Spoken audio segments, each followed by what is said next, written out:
રાજકોટમાં આગામી મહાનગરપાલિકાની ચૂંટણીનો ધમધમાટ શરૂ થઈ ગયો છે। આજે મનપા દ્વારા વોર્ડ મુજબની આખરી મતદાર યાદી પ્રસિદ્ધ કરવામાં આવી છે। જો કે આ વખતે આંકડાઓમાં મોટો ઘટાડો જોવા મળ્યો છે। અગાઉની સરખામણીએ આ વખતે મતદારોની સંખ્યામાં નોંધપાત્ર ઘટાડો થયો છે।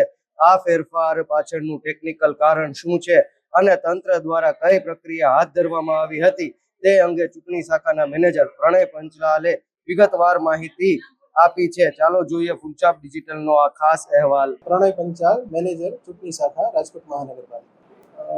માનનીય રાજ્ય ચૂંટણી આયોગની સૂચનાથી તારીખ 23/3/2026ના રોજ મતદાર નોંધણી અધિકારી અને કમિશનર શ્રી રાજકોટ મહાનગરપાલિકાના માર્ગદર્શનમાં તેમજ શહેર ચૂંટણી અધિકારી અને જિલ્લા કલેક્ટર શ્રી રાજકોટના સહકાર થકી પ્રાથમિક પ્રસિદ્ધિ કરેલી હતી। ત્યારબાદ રાજ્ય ચૂંટણી આયોગની સલાહથી આજ રોજ એટલે કે 1/4/2026ના રોજ રાજકોટ મહાનગરપાલિકાની સામાન્ય ચૂંટણી 2026 માટે વોર્ડ વાઇઝ કે જે કુલ 1 થી 18 વોર્ડમાં સ્પ્લિટ થાય છે તે મતદાર યાદી આપણે પ્રસિદ્ધ કરેલ છે।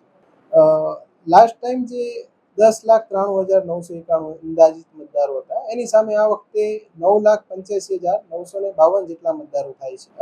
હમણાં જ રિસેન્ટલી આપ જાણો છો કે જે SIR સ્પેશિયલ ઇન્ટેન્સિવ રિવિઝન જે સઘન મતદાર યાદી સુધારણા કાર્યક્રમ જે થયો હતો એના આધીન જે એબસેન્ટ હતા, ડુપ્લિકેશન હતા, શિફ્ટેડ હતા અને ડેથ જે થઈ ગયેલા મતદારો હતા એ મતદારો ડિલીટેડ થયેલ છે, નીકળી ગયેલ છે, એટલે આ ઘટાડો થવા પામેલ છે।